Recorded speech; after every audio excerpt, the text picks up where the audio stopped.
Bharat Japan को पीछे छोड़कर अमेरिका, चीन और जर्मनी के बाद दुनिया की चौथी सबसे बड़ी अर्थव्यवस्था बन गया है, जो हर भारतीय के लिए एक बहुत बड़ी उपलब्धि है, गर्व का विषय है। लेकिन फिर भी हमारे देश का एक वर्ग ऐसा है जो इस उपलब्धि में भी कमियां ढूंढ रहा है और ये लोग कह रहे हैं कि भारत को जश्न मनाने से पहले अपनी प्रति व्यक्ति आय की तुलना भी जापान से जरूर करनी चाहिए। इससे पहले इसी महीने जब हमारा देश पाकिस्तान से युद्ध जीता था, ऑपरेशन सिंदूर इतना कामयाब रहा, तब भी यही लोग इसका जश्न मनाने की बजाय ये पूछ रहे थे कि भारत ने सीज फायर क्यों कर लिया और भारत ने इस युद्ध में अपने कितने हवाई जहाज खो दिए, हमें तो पहले ये बताओ।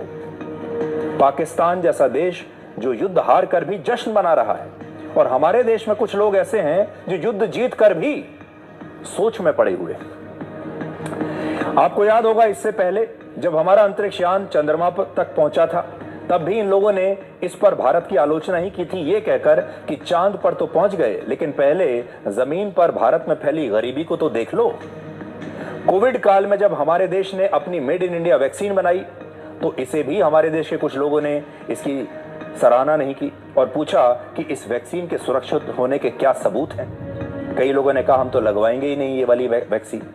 और हमारी सेनाओं ने जब सीमा पर चीन की सेना को पीछे धकेला, तब भी ये लोग खुश नहीं थे, जिससे ये पता चलता है कि हमारे देश में बहुत सारे लोग ऐसे हैं जो देश की उपलब्धियों में भी सिर्फ कमियां ढूंढते हैं और इन पर भी कभी तालियां नहीं बजाते, कभी खुश नहीं होते। और शायद यही कारण है कि वर्ल्ड हैप्पीनेस इंडेक्स में पाकिस्तान के लोग भारत के लोगों से ज्यादा खुश हैं।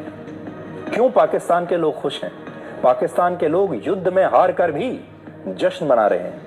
अपनी अर्थव्यवस्था के $400 बिलियन पार होने की खुशी में भी वहां के लोग झूमते हैं। हमारे देश में बहुत सारे लोग भारत के दुनिया की चौथी सबसे बड़ी अर्थव्यवस्था बनने पर भी खुश नहीं हैं और इसमें भी वो लोग कमियां ढूंढ रहे हैं और इस उपलब्धि पर भी हमारे देश के कुछ लोग ऐसे हैं जो आज मायूस बैठे हैं, जबकि ये भारत के हर व्यक्ति की उपलब्धि है, आपकी उपलब्धि है, हमारी उपलब्धि है। जो भी व्यक्ति इस देश में काम कर रहा है, हम सबका इसमें योगदान है, इसलिए हम सब के लिए फख्र की बात है।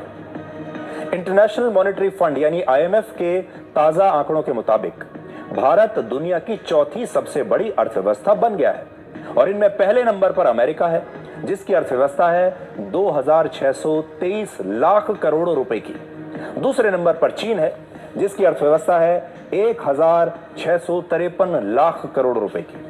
तीसरे नंबर पर जर्मनी है, जिसकी अर्थव्यवस्था है 408 लाख करोड़ रुपए की और चौथे स्थान पर हमारा देश भारत है, हमारी अर्थव्यवस्था है 360 लाख करोड़ रुपए की।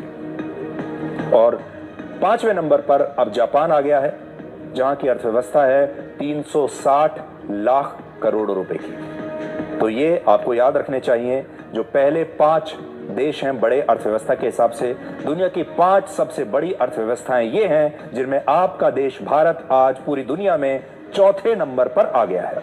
14 में जब नरेंद्र मोदी पहली बार भारत के प्रधानमंत्री बने थे, तब भारत इस सूची में 10वें स्थान पर था, लेकिन अब 2025 में हम 10वें से बढ़कर चौथे स्थान पर आ गए हैं। पिछले 11 वर्षों में पहले भारत ने रशिया को पीछे छोड़ा, फिर इटली को पीछे छोड़ा, फिर ब्राजील को, उसके बाद फ्रांस को, फिर ब्रिटेन को और अब जापान को भी हमने अर्थव्यवस्था के मामले में पीछे छोड़ दिया है। क्या ये कम बड़ी उपलब्धि है? ये सारे वो देश हैं जिन्हें लेकर ये कहा जाता था कि भारत इन देशों की अर्थव्यवस्था से कभी आगे नहीं निकल पाएगा, और जापान को लेकर तो ये कहा जाता था कि भारत को उसके आसपास पहुंचने में भी अभी बहुत लंबा समय लगेगा।